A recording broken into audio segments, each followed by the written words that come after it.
Hi గారు. Welcome to our channel. ప్రస్తుతం మనతో పాటు భరద్వాజ్ గారు సీనియర్ జర్నలిస్ట్ ఉన్నారు. వారితో ఒకసారి మాట్లాడదాం. నమస్కారం సార్. నమస్తే అండి. సార్, రామ్ గోపాల్ వర్మ గారి చుట్టూ కేసులు అయితే నడుస్తూ ఉన్నాయి సార్. ఇప్పుడు లేటెస్ట్‌గా ఆయనకు ముంబై కోర్ట్ అయితే షాక్ ఇచ్చింది. అంటే అంతకుముందు చెక్ బౌన్స్ కేసులో ఆయనకు 3 నెలల జైలు శిక్ష విధించింది. అయితే ఈయన దాన్ని రద్దు చేయాలని చెప్పేసి పై కోర్టుకెళ్లారు. అయితే ముందు మీరు లొంగిపోవాలి కదా! ఆ తర్వాత కదా బెయిల్ మీకు ఇచ్చేది అని చెప్పేసి కోర్టు మాట్లాడినట్టుగా చెప్తున్నారు. మరి ఏం జరిగే అవకాశం ఉంది? ఇప్పుడు ఆయన జైలుకెళ్ళి లొంగిపోవాలా? అరెస్ట్ అవ్వాలా?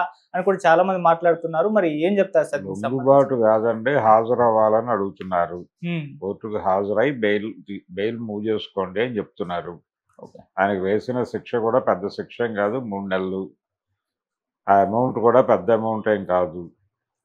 మాక్సిమం 4 lakhs ఎంతో. ఈయన సెషన్స్ కోర్టుకి అప్పీల్ చేసుకున్నాడు. సెషన్స్ కోర్టు కింది కోర్టు తీర్పుని కన్ఫర్మ్ చేసింది. హ్మ్. కన్ఫర్మేషన్ జరిగిన సందర్భంగా ఈ వారెంట్ ఇష్యూ చేశారు. కాబట్టి ఇప్పుడు వర్మ గారు ఏం చేస్తాడంటే ఇంకా పై కోర్టుకి, హైకోర్టుకి అప్పీల్ చేసుకుంటాడు. హైకోర్టుకి అప్పీల్ చేసుకోవచ్చు అని కూడా ఈ జడ్జిమెంట్లో చెప్పారు కాబట్టి హైకోర్టుకి అప్పీల్ చేసుకుంటాడు ఆయన. అయితే హైకోర్టులో ఈ నాన్ బెయిలబుల్ వారెంటు ఈ గొడవల నుంచి విముక్తి కలిగించమని కూడా అడగచ్చు, రిలీఫ్ అడగచ్చు.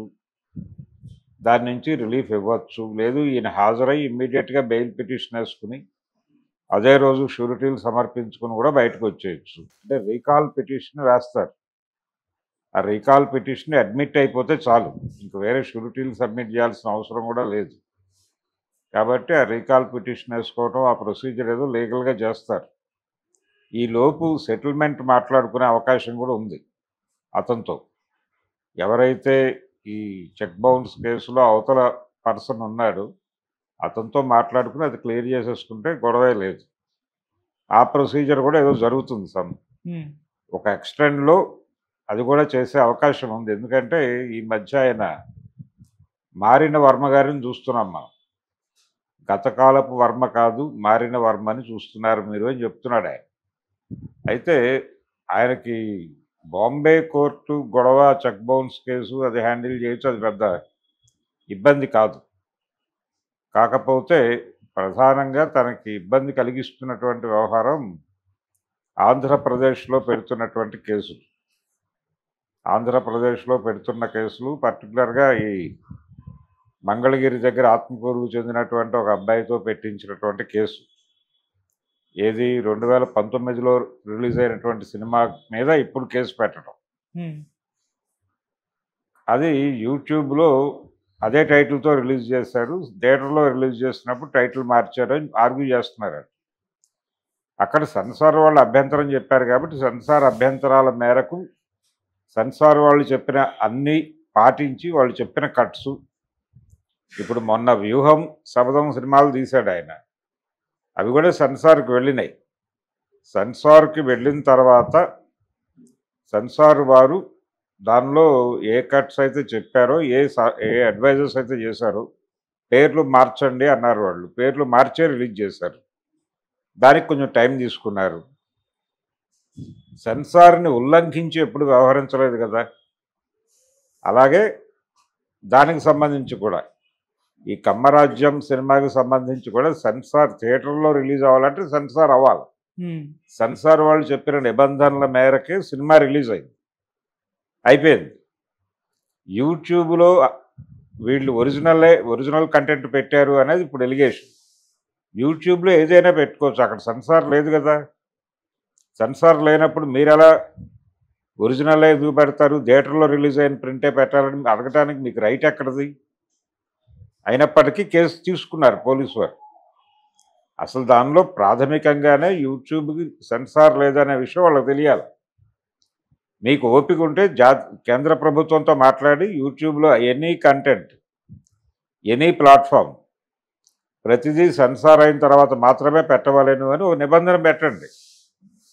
పెట్టేసి దాన్ని అతిక్రమించారని చెప్పేసి కేసులు పెట్టుకోండి. అంతేగాని ఇక్కడ అసలు సెన్సార్ లేదు. ఇప్పుడు ఓటీటీకి కూడా సెన్సార్ లేదు. అది మొన్న సినిమా విషయంలో అందులో వైలెన్స్ ఎక్కువ ఉంది. ఒక మలయాళం సినిమా వైలెన్స్ ఎక్కువ ఉంది. అది యూట్యూబ్లో పెడితే ఎవరైనా చూస్తారు కాబట్టి అలా వద్దు అని ఒక జడ్జిమెంట్ పాస్ అయింది. అవును. కానీ దాని మీద కంటెస్ట్ చేస్తున్నారు. సెన్సార్ లేదు ఇక్కడ, కాబట్టి ఏ కంటెంట్ అయినా పెట్టచ్చు. ఈ మధ్యకాలంలో వివేకం అని ఒక సినిమా తీశారు. వివేకానంద రెడ్డి హత్య నేపథ్యంలో చాలా క్లియర్గా మాజీ ముఖ్యమంత్రిని, ఆయన భార్యని, ఆయన తమ్ముడిని ఆ హత్య కేసులో కుట్రదారులుగా చూపిస్తూ సినిమా తీశారు. ఆ సినిమాని థియేటర్లో రిలీజ్ చేయలేదు వాళ్ళు, యూట్యూబ్లో వదిలేశారు. యూట్యూబ్లో దాన్ని ప్రమోట్ చేశారు. ఆ లింకులు విపరీతంగా షేర్ అయినాయి. ఆ షేర్ అవ్వడం ద్వారా తమ అభిప్రాయాలను ప్రజల్లోకి పంపు చేశారు. అందుకని అదొక ప్రచార వేదికగా వాడుకోవటం అనేది అందరూ చేశారు, ఒకళ్ళు కాదు. రెడిక్యూల్ చేస్తూ ఎన్ని వీడియోలు అంటే ప్రతి పొలిటికల్ పార్టీకి ఫిక్షన్ చేసేటువంటి గ్యాంగులు ఉన్నాయి, అలాగే రెడిక్యూల్ చేసేటువంటి వీడియోలు చేసే గ్యాంగ్స్ ఉన్నాయి. ఈ గ్యాంగ్స్ అన్నీ కూడా యూట్యూబ్లోనే వాటి విన్యాసాలు చేస్తున్నాయి. అన్ని పార్టీలు, అది బీజేపీ కావచ్చు, కాంగ్రెస్ కావచ్చు, తెలుగుదేశం కావచ్చు, వైసీపీ కావచ్చు, జనసేన కావచ్చు, ఎవరైనా కానీ. సో ఈ విన్యాసాలన్నీ యూట్యూబ్లో జరుగుతున్నాయి. అక్కడ జనాలు ఉన్నారు. రెండోది, ఇప్పుడు సెన్సార్ అనేది కుదిరే వ్యవహారం కాదు. ఎందుకు కుదిరే వ్యవహారం కాదు అంటే, గతంలో అందరూ కూర్చుని చూసేటువంటి ఒక వేదిక ఉండేది. ఆ వేదిక సినిమా థియేటర్ కాబట్టి అన్ని వయసుల వారు అందరూ వస్తారు. మహిళలు వస్తారు, పురుషులు వస్తారు, అన్ని వయసుల వారు వస్తారు. వారి వారి అభిప్రాయాలతో వారు వస్తారు. ఆ అభిప్రాయాలు ఒక సెక్షన్ కోసం తీస్తే ఇంకో సెక్షన్ గాయపడవచ్చు. యూత్ని టార్గెట్ చేస్తూ తీసిన సన్నివేశాలు ఏజ్డ్ పీపుల్కి ఇబ్బందిగా అనిపించవచ్చు. పురుషుల కోసం తీసిన సన్నివేశాలు మహిళలకు ఇబ్బంది కలిగించవచ్చు. కాబట్టి ఎవరికీ ఇబ్బంది కలగని ఒక ఫార్ములా, ఎవరికీ ఇబ్బంది కలగనటువంటి ఒక నిబంధనలు పెట్టుకుని, ఆ నిబంధనల మేరకు ఉన్న కంటెంట్ని వదిలిపెట్టేసి నిబంధనలకు అతీతంగా ఉంది అన్న కంటెంట్ మీద కత్తెర వేసేవాడు. అది రిలీజ్ అయ్యేది. ఇప్పుడు థియేటర్లోకి వచ్చిన సినిమాలను కూడా ఆపిన చరిత్ర ఉంది కదా మనకి. తాతమ్మ కళ అనే సినిమా థియేటర్లో రిలీజ్ అయింది, 50 రోజులు ఆడింది. 50వ రోజున ఎవరో అబ్జెక్ట్ చేశారు ఆ సినిమాని.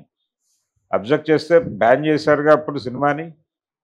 బ్యాన్ చేసి టోటల్ ఆ సీన్ తీసేసి రిలీజ్ చేయమన్నారు. తీసేసి రిలీజ్ చేశారు. మళ్ళీ జనవరిలో 75 జనవరిలో మళ్ళీ సినిమా రిలీజ్ అయింది. ఓకే. 74లో రిలీజ్ అయిన సినిమా. కాబట్టి ఇలాంటివి జరుగుతాయి. ఇలాంటివి చాలా సందర్భాల్లో జరుగుతాయి. సెన్సార్ అనేది అక్కడే ఉంది, ఇక్కడ లేదు. కానీ వీళ్ళెవరు కేసులు పెట్టడానికి? అసలు వీళ్ళ మనోభావాలు ఇప్పుడు గాయపడటం ఏమిటి? ఓకే, సినిమా ఉంది, యూట్యూబ్లో అవైలబుల్గానే ఉంది. ఆ అవైలబిలిటీ అనేది ఈ రోజున కాదు కదా ఉంది. కాబట్టి ఇవి వాస్తవానికి టార్గెట్ చేసి పెడుతున్న కేసులు అనేది అందరికీ అర్థమవుతుంది. వీటి మీద అంటే ఈ ధోరణి ఆల్రెడీ పోసాని సఫర్ అవుతున్నాడు. ఇలా వాంటెడ్గా సఫర్ చేయాలని అనుకుంటున్నారా అనే ఏరియాలో కొంత మదన పడుతున్నాడు ఆయన. బాంబే కేసు గురించి కాదు, ఈ సెన్సార్ గురించి కూడా ఆయన గతంలో మాట్లాడి ఉన్నాడు వర్మ గారు. ఇప్పుడు కోర్టులో ఈ సెన్సారు అంటే వీళ్ళు చెప్తున్న యూట్యూబ్లో ఆ టైటిల్తో వదలటం అనేది మమ్మల్ని గాయపరిచింది అనేది, అది విచారించదగ్గ అంశమా కాదా అనేది కోర్టు తీసుకుంటే ఒక కీలక జడ్జిమెంట్ అయ్యే అవకాశం ఉంది. అంటే యూట్యూబ్లో పెట్టినా ఎక్కడ పెట్టినా సెన్సార్ ఉండాలా, వితౌట్ సెన్సార్ సర్టిఫికెట్ మీరు పెట్టడానికి వీలేదు ఇలాంటి జడ్జిమెంట్ పాస్ అయితే యూట్యూబ్ పరిస్థితి ఏంటి? సెన్సార్ విడిగా పెడతారా దీనికి అనే ప్రశ్న మొదలవుతుంది. ఇది అంతర్జాతీయ సమాజం, గూగుల్